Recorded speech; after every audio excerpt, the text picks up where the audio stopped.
Welcome back, everyone, to another exciting episode of Right Down the Street. I'm your host, Mayor Bryan Barnett, and we're excited to be back with another really interesting, incredible guest. As you know, the podcast, Right Down the Street, strives to bring interesting stories of really unique people in our community, doing some pretty crazy things, making a name for them and the city all around our country. And we have another exciting guest here today from the stages of sold-out tours, national TV, viral videos, one of the leaders really in your industry, a local guy who's made it big.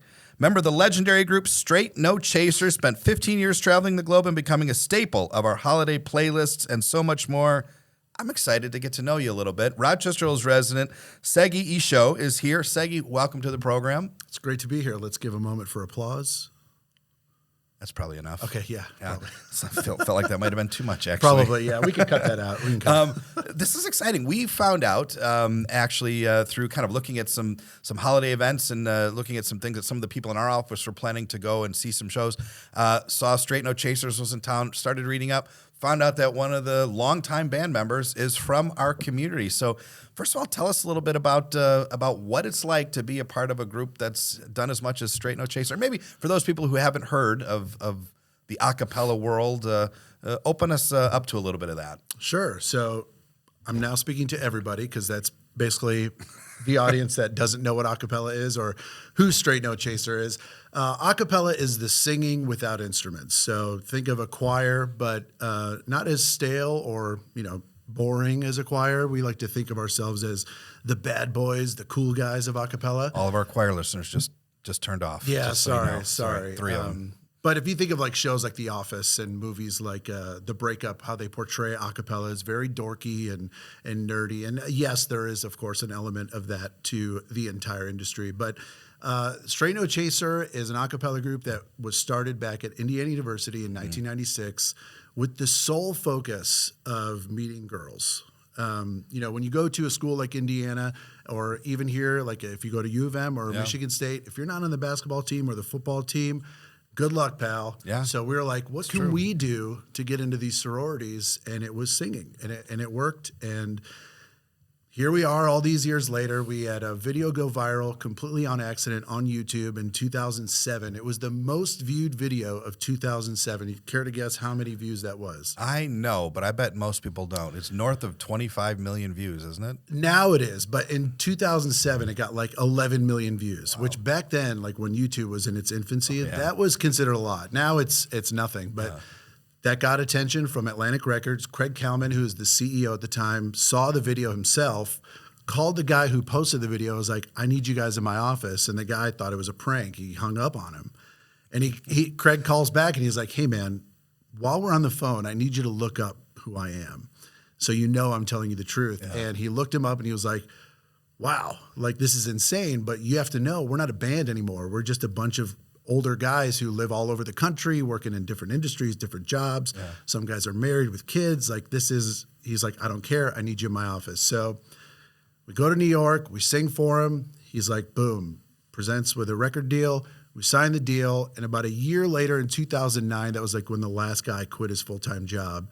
And it's been full-time ever since 2009, just recording great. And hitting the ground running. So, record contracts, sold-out audiences, blah, blah, blah. Was it successful? Were you able to meet girls? Yeah, we're all married, so it worked. Gosh, look at that. So basically, if you hear nothing else from this podcast, it's learn how to sing, meet your wife. Absolutely. One of the things we tell, after our shows, we do a signing line where fans can come get merch signed and all that stuff and meet us and say hello or criticize us or whatever they want to do. And oftentimes we get a lot of choir directors that come through and like, thank you so much. You guys are really inspiring the next generation of boys to join choir. And I was like, listen, it's really easy to get boys to join choir. You go get one of those signs that just says girls, girls, girls with an arrow pointing into the choir room. They'll come. And it's like, guys, join choir. That's where all the girls are. And it's a lot of fun. No, strategic, smart, and you made a career out of it, which is pretty impressive. Yeah, somehow. Incredible. So break down a little bit of the a cappella group. So, a quartet is four.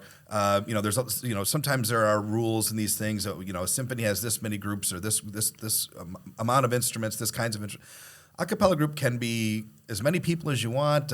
Break us through. Some people have different roles. Sure. The beatbox is an important kind of component to it. Talk us through that a little bit. So historically, a cappella was done in quartets. You know, you'd have, if you think back to the days in Philadelphia and New York, you had these quartets singing around garbage cans and singing under street lamps and all those cool things. But as it evolved, you know, collegiate a cappella became a huge thing on the East Coast, starting with the Yales and all those really prestigious Ivy League schools out there. And it kind of started to spread across the country, and then the group started to grow. Our group started at 10, and now we're 9. I'm trying to get us down to 6. I think 6 is a good number. So cut the waste. Yeah, exactly. Yeah. But currently we have 9 guys. So you have a bass, you have one bass, you have one dedicated vocal percussionist who's doing the beatboxing. Then everything else kind of can float around. You have one guy singing the lead, and then everything else fills in everywhere else. So, is there a natural leader, or is it everyone just kind of? I would say our band has kind of 2 front men, Jerome Collins and Mike Luganbill. Those are the 2 guys that I would say are easily the best vocalists in the band. And what they do is they draw all the people in, and then the rest of us just help keep them there while they're in the room. Can all of you beatbox, or is that a very unique skill that is only, you know, owned by a couple people? It's one of those things where it's like singing. Everybody can sing physically, but not everyone is good. So Freedom Young, who is our vocal percussionist, is insanely good. Some of us can kind of do it, but nowhere near to the level he can. Now, you all met in college, right? Mm-hmm. And your college has made a little bit of noise recently here because Indiana University, typically, it's all about basketball, right? It's the Hoosiers, it's basketball, it's the movie. But lately, it's been football. It is all to be a little exciting for you as a Hoosier to be relevant nationally again, right? It's insane. It's a fever dream that we're just hoping doesn't end. It doesn't seem like it's going to end. Coach Sig is preparing the team for the Peach Bowl the Peach Bowl tomorrow night against Oregon. Oregon, yeah. And he's also landing all these commits from the portal. It's been insane. He's doing an unbelievable job, but it's a testament to the school's president, Pam Whitten, who came from Georgia, and I think she really understands the importance of what building a real football program can do for this school in total, how many eyes you're getting on the school, how much money you're bringing in. And Scott Dolson, who's the AD there, he and Pam are working in tandem, and that's who brought in Sig, and that's who brought in DeVries, who's now the basketball coach, and they're doing an unbelievable job at really setting a foundation for bringing sports back at IU because, you know, basketball historically has been our thing. We're a blue chip, but we haven't been good in so long. Like my freshman year, we went to the national championship, lost to Maryland, but that was Bobby Knight's team that he left Mike Davis. And since then, Crean had a couple of good teams, but really couldn't get over the hump. And so hopefully we're back on our way in basketball. But football it's been insane. Have you done the national anthem there for the football team? We have. We did the national anthem. It's been a long time. It's been a very long time. It's pre-Sig. I think Terry Hepner was the coach at the time. Right. But yeah, it's been a while. So you can't be credited with their success directly. No. Indirectly, most likely, but directly it'd be tougher to. Yeah, I think what most young athletes look at when they're choosing schools is the success of the a cappella groups that have come from the school. Yeah. That's what I see on my Wikipedia page. I've seen that too, probably second or third. You know, location, how far away it is from your parents, success of the a cappella group. Yeah, and then the NIL money. But it's a cappella first. But yeah, I think you know, we can't take any credit, but we're certainly some of the biggest cheerleaders. Is a cappella big globally, or is it kind of a U.S.? I mean, it kind of got its start in kind of sort of collegiate towns, right? In that kind of where it was its strength and its birthplace. Is it? I mean, you do global shows. Is it popular global? It is. Globally? It is. I mean, vocal music in general is like really big. Like in places like Asia and Europe, they really appreciate vocal music. There's a lot of groups that tour internationally. There's, you know, the Home Frees, the Pentatonics.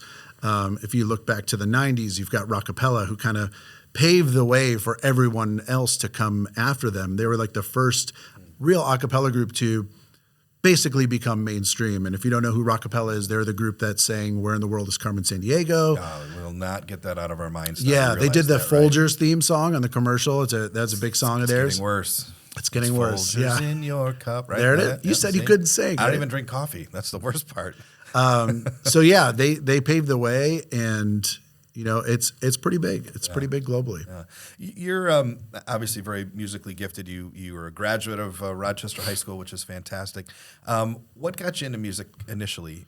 You were more vocal. You were more instrument. Obviously, you've been involved in both. Sure. So growing up, I started singing in church, like a lot of people do, and then as you get through elementary school, I really found a real passion for music, however it came, whether it was singing or once I was in 5th grade, I started playing the trumpet. And that's kind of a funny story how I landed on the trumpet, because in 5th grade, they bring you in a room of instruments and they say, all right, what are you going to play? And my brother is a drummer and my uncle is a drummer. So I kind of had... So the cool people in the family. Yes, the cool guys. Yeah.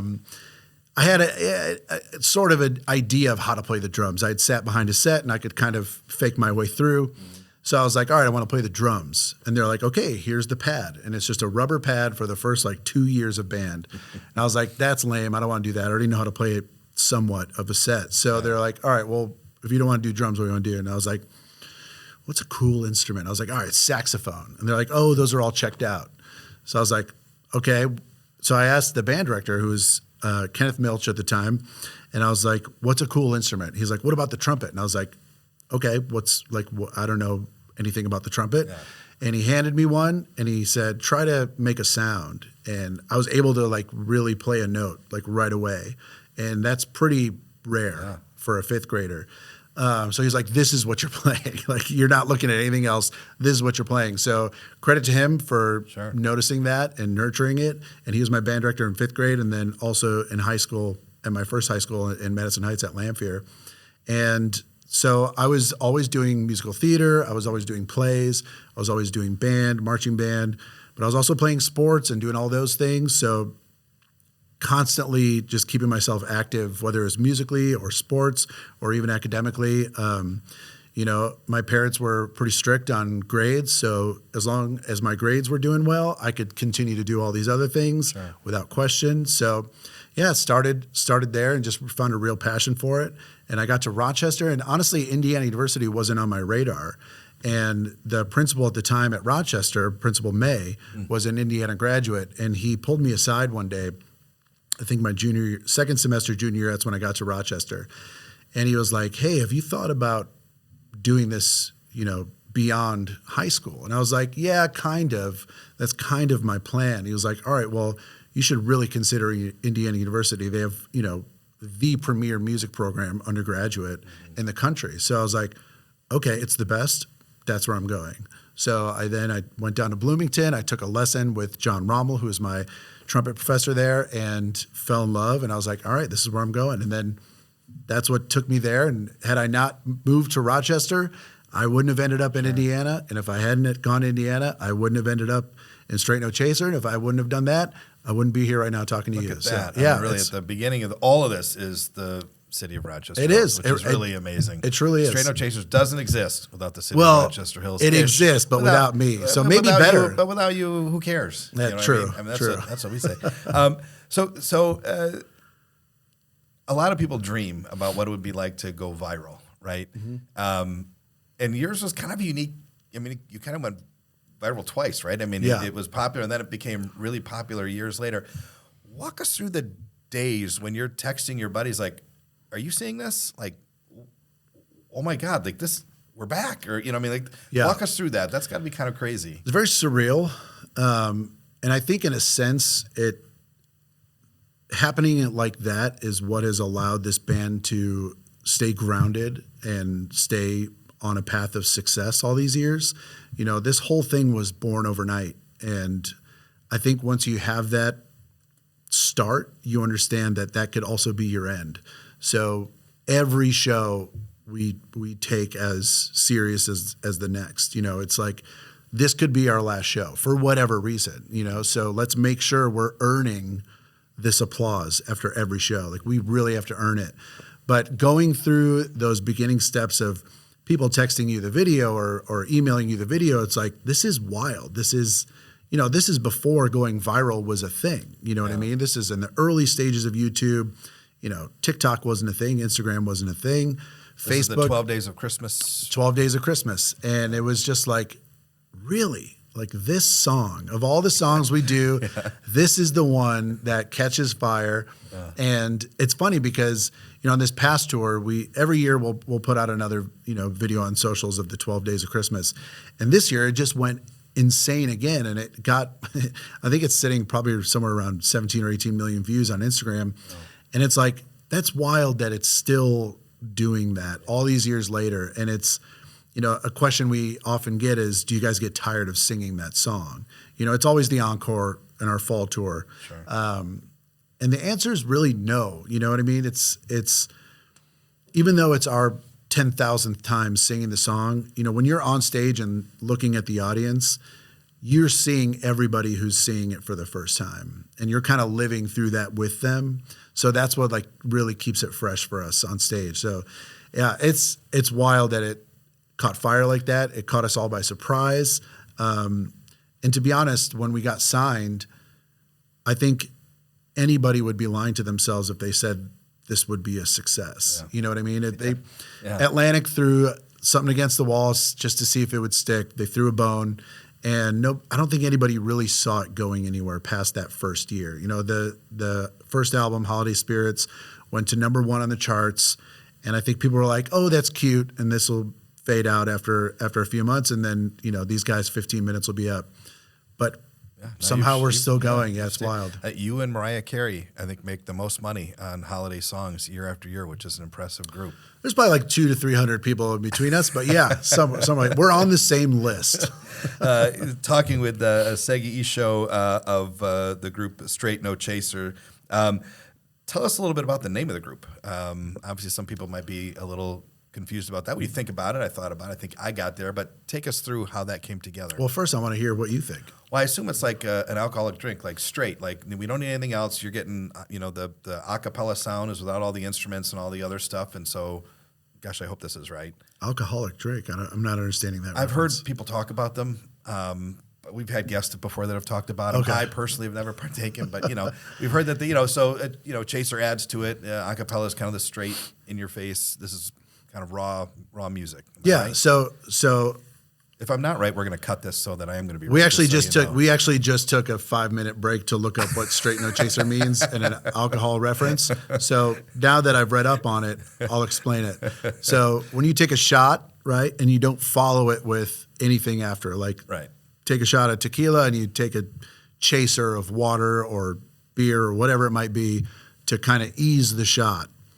We just read this, so I'm just filling you guys in on what we were looking up clue. In the break. Learning as we go. So in college, alcohol plays a decent role, at least at the time it did, a decent role in a young man's life. So we wanted to kind of have like a tongue-in-cheek kind of name. But as we've kind of gone into this career a little bit more, it does have that other meaning, which I think is kind of just a happy accident, where you're getting the vocals straight with no chaser, no backup band, no backup tracks, no auto-tune, none of that stuff. It's just the vocals straight, no chaser. But originally it comes from a Thelonious Monk jazz tune, originally. Well, now you just took us way deep on that very ending. So listen, if you're listening at home so far, go to college to meet girls and drink alcohol, and you could end up as a recording artist for one of the biggest labels of all time, which, connect those dots at home. I think it's the path most people take. Yeah. We do a lot of Q&As with kids, and they always ask, what advice do you have for us? And we're like, listen, all you got to do is put a video on YouTube, okay? Kids are like, okay, so write it down, video on YouTube. All right? So we put that video up in 2006. Wait a couple years. Yeah, wait. Someone's going to call you and say, hey, I like this video. What do you think about a career in music? That's it. And then just leave your job. And you quit your job. And then just go with no guarantee of any income.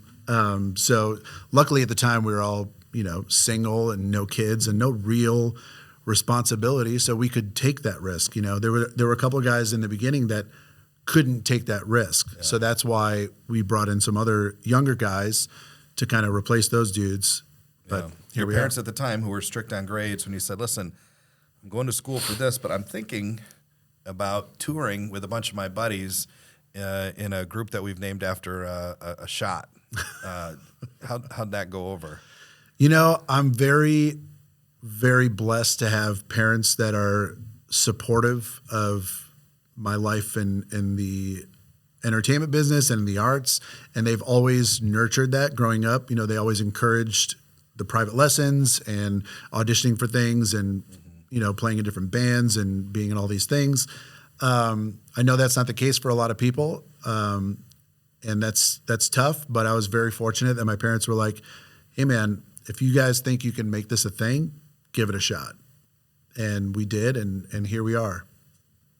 When you come home, you just came off of your tour. I did, through yeah. the holiday season. You come back to the city. What do you like to do here? How do you relax here locally? So coming home is always tricky, you know, like the reintegration, we call it. You know, our wives are the real heroes in all this. They're the ones that do all the work, the real work, so that we can go and play college reunion for 3 months at a time and be on tour. So getting home is usually a time to remind the kids who their dad is. Pictures up at home. Yeah, exactly. Like, remember this guy right here? Yeah. You see all these pictures of you and this guy. But locally, I mean, I love Rochester. You know, it was a very easy decision to move back here. You know, after college, I lived out on the West Coast in Vegas and LA for a long time.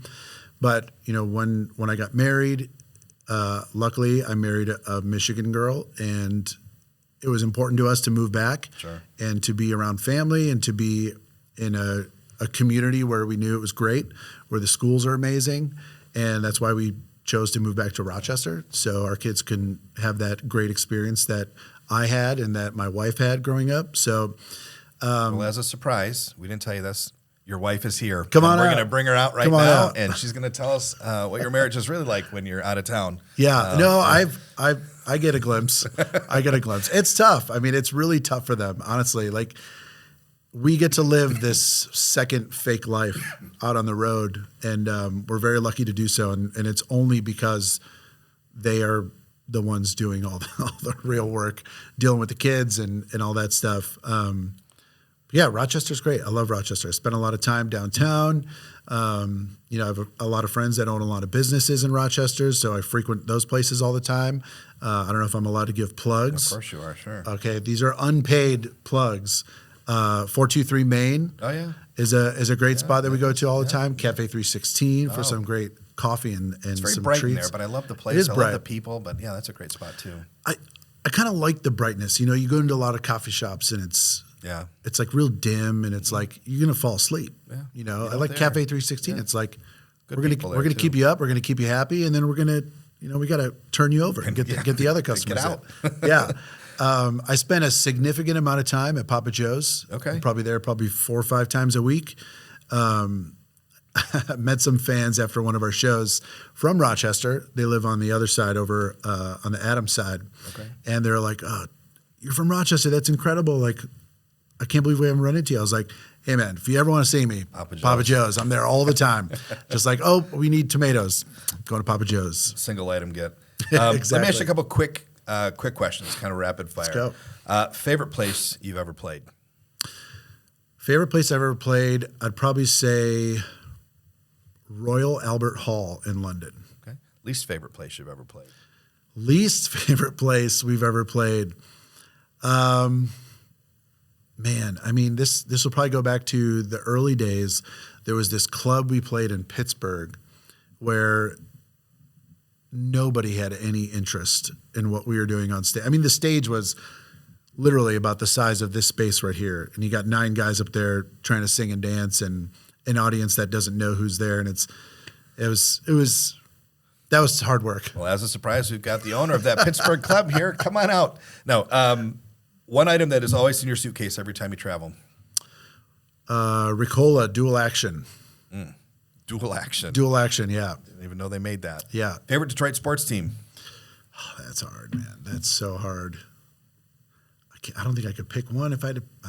Probably the Tigers. Okay. Right, we don't get that one very often. Yeah, it's tough. I mean, I'm very passionate about Detroit sports, like to a fault. Yeah. So all four. I have too.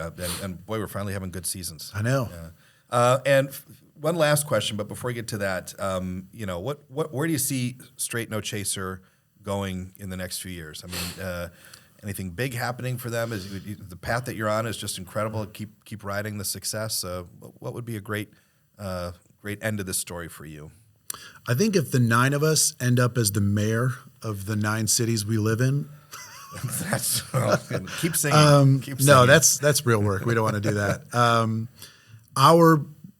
Our immediate and larger goal right now is to expand our international reach and touring. So we went to Asia for the first time this past year, and we're going back this year, I believe in August. So hopefully start to cultivate a real brand over there and continue to expand, go back to Australia, go back to Europe, do all those fun things. But those are kind of the immediate goals. Yeah.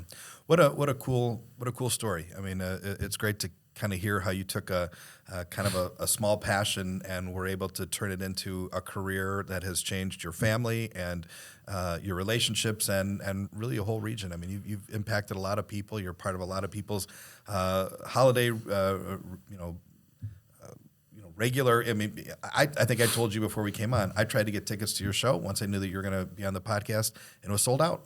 And that's got to feel really good. So it's pretty cool. It's pretty cool. You get to do what you love for a career. Yeah, absolutely. I mean, and that's the biggest thing. And it is true to say that I would not be able to say I'm here without the people along the way that made it happen. All my teachers, Mr. Toma at Rochester, Mr. Gollin at Rochester, Mr. Milch at Lanphier, Miss Hindeling at Page, Dr. Phillips, Mr. Ensley.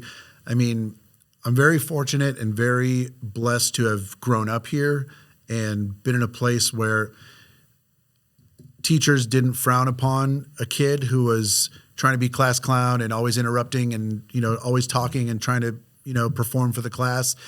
Rather than, trying to shut it down, they nurtured it and encouraged it and focused it in the right directions. And I'm eternally grateful for all those people because it truly would not have ever happened without any one of those people helping guide me along that way. Yeah, it's incredible. Well, the last question we have is the same question we ask every podcast guest on, and you have no idea what this is, so your answer will be hopefully pretty raw and unprepared. But it's a two-parter. If you could have lunch or dinner with any person, alive or past, who would it be, and where would you take them? Any person, alive or past. The first name that jumped into my head was Frank Sinatra, because our show kind of has a Rat Pack vibe. It's not just a musical concert. There's a lot of comedy. There's a lot of shtick and jokes and fooling around, camaraderie. And where would I take them? I'd probably take them to 423 Main, if I'm being honest. I'm guessing you could get a reservation. Probably. I know the owner. I feel like you probably could. I also feel like he might have expected something different, but that's great. Keep it fresh because it keeps the conversation real, and that's a great look. It'll be hard to find, but look for Frank Sinatra at 423. Yeah, you might just see him. Seggie, thank you. Thank you for making time to be with us here. Appreciate it. We always, like I say, enjoy bringing these fun stories to you of people that live in our community that are doing amazing, sometimes even crazy things, making a name and a living for themselves in our community out and about. We'll be back with more incredible guests. Until next time, thank you for tuning in.